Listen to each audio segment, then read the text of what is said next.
This is Dolores Hirschman from mastersinclarity.com, and I am actually in my backyard. I'm spending some time enjoying a wonderful, wonderful day, and also I'm kind of recovering from a week of graduations in my house.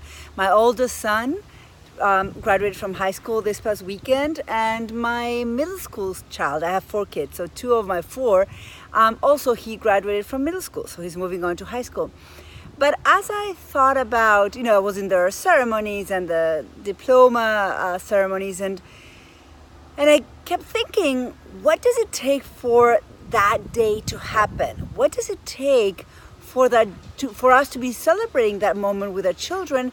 And I started to think about the journey as an entrepreneur and the journey of many of the clients that I work with, which are out into the world committed to creating an impact. And each one of those journeys takes a first step, takes a first action. For my babies now graduating, I remember the day I took them for their first day of preschool, and then their first day of first grade, and their first homework, and all their firsts that we celebrated as parents.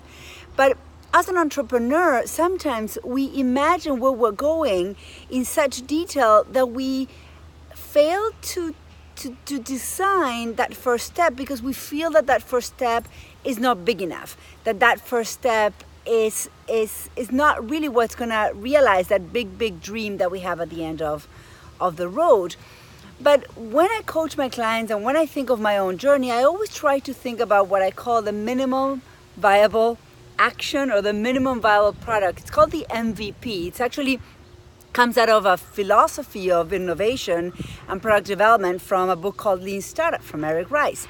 But this methodology is something that I use a lot in my coaching, because for every challenge that we face, there's always one small action step or decision that we can take or that we can make that will begin us in that journey. So my question for you today is, and my challenge for you today is to think about that project or that thing that feels overwhelmingly big. Like the word overwhelming itself is overwhelming sometimes. But think about that thing that you need to accomplish that feels way too big for you to ever succeed. And now I want you to break it down and think, if I were to take one baby step, what would that look like? Write it down and then commit to taking action on that step. You'll be surprised how we get to a day of graduation, a day of celebration, a day when you look back and you realize the millions of baby steps you've taken, and that each one of those baby steps built the reality that you have today. So go think about that big challenge, break it down, think of that minimum viable action or decision or project that you can take on, and go roll up your sleeves. I'm gonna go do the same for my business. Have a great day.